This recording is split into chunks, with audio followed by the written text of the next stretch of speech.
Pre nego što govorimo o tečnim preparatima, oksimaksu i lodeuterijum oksikristalu, treba da kažemo par reči i o kiseoniku. Da bi naše ćelije mogle da žive, neophodan je kiseonik. Ako nema kiseonika, tada nema ni oksidacije, jer je oksidacija ključ života. Ali se postavlja pitanje da li imamo dovoljno kiseonika.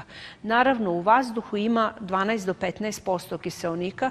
Kada je kiseonik u 18. veku otkriven, bilo je preko 30% kiseonika. Mi danas, zbog sedentarnog načina života, plitko dišemo. Pušenje, bilo da je aktivno ili pasivno, smanjuje količinu kiseonika. Loš je kvalitet vode, nema toliko kiseonika u vodi koliko je bilo ranije i koliko bi trebalo našem organizmu, ali ako još tome dodamo i da ne pijemo dovoljne količine vode, manje unosimo, tada dovodimo do nedostatka.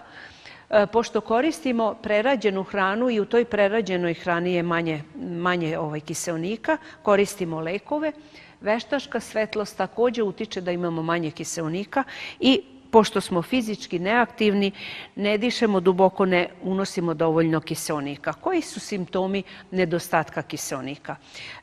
Vrlo često ni ne primećujemo ili ne mislimo na to da možda imamo nedostatak, hronični nedostatak kiseonika. Simptomi su glavobolja, nesanica, umor, teskoba, česte prehlade, sklonost infekcijama, poremećaj varenja, loša cirkulacija, loše pamćenje i učenje i naravno iz toga proizilazi razvoj hroničnih bolesti. Šta je rešenje? Rešenje za nedostatak kiseonika je stabilizovan kiseonik. Oximaks sadrži stabilizovani kiseonik i to 12.000 molekula kiseonika na 1 milion čestica vode. Oximaks je netoksičan, bez nuspojava je. Upijanje oksimaksa počinje već ispod jezika i traje duž gastrointestinalnog trakta i u jetri. Prednost oksimaksa, tog stabilizovanog kiseonika, je u tome što kada se upije u krvotok, cirkuliše rastvoren u plazmi. Inače, naš organizam dobija kiseonik tako što jedna molekula hemoglobina nosi 4 molekule kiseonika i u onim delovima tela gde je promer sitnih krvnih sudova manji od veličine crvenog krvnog zrnca, ne može da prođe kiseonik. Preporučuje se 3 puta 20 kapi u čistoj nehlorisanoj vodi, pola sata pre jela.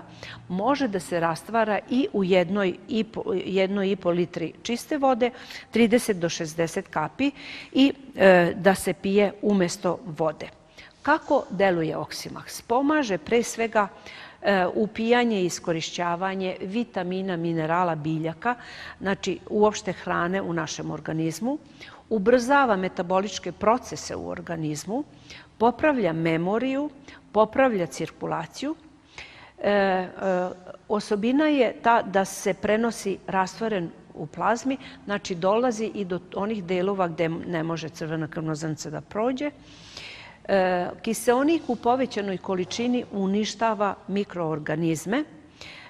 To se zna jako dugo.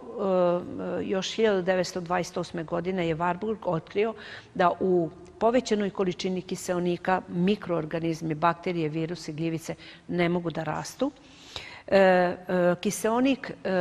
Stabilizovani kiseonik alkalizuje organizam i daje organizmu energiju.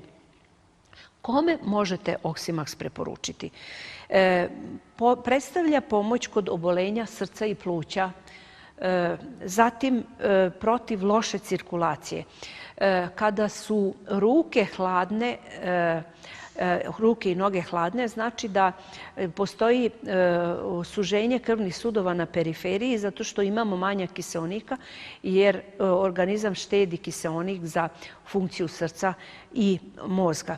Znači, protiv loše cirkulacije kada generalno neko ima lošu cirkulaciju, ali Oximaks pomaže i onim bolestima koje su gangrena, ili preteća gangrena, Bürgerovo obolenje. Imamo takvih slučajeva od naših konzumenata da smo preporučili i preteća gangrena je prestala da bude preteća gangrena, znači spasli smo nogu osobi koja je uzimala stabilizovani kiseonik. I u Bürgerovom obolenju može da pomogne. Oximax možemo preporučiti za bolje varenje, protiv mikroorganizama. Znači, ako imamo hronične infekcije, dugotrajne uporne infekcije, kiseonik pomaže iskorenjivanje tih mikroorganizama. Oximax pomaže za bolje sportske rezultate. Kada radimo detoksikaciju organizma sa bilo kojim dodatkom ishrane za detoksikaciju, Oximax pomaže te procese. Oximax se može primenjivati i za dezinfekciju vode. Znači, ako imamo neku nepoznatu vodu, idemo u neke nepoznate krajeve i vodu, ako želimo da napravimo dezinfekciju te vode, možemo ukapati kiseonik i to istovremeno će dezinfikovati i oksigenizovati vodu. Oximax može da pomogne i u lečenju rana, ali mora se rastvoriti i rastvoren stavljati na rane. Naši dermatolozi u Mađarskoj imaju naročito iskustva u tome da dodaju u kreme za lice kod akni, dodaju u rastvoren kiseonik, može da pomogne i kod opadanja kose. Znači, kad se opere kosa i ispere šampon, onda na vlažnu kosu može da se nanese Oximax rastvoren u vodi i imaju izvanredne rezultate, znači mađarski dermatolozi.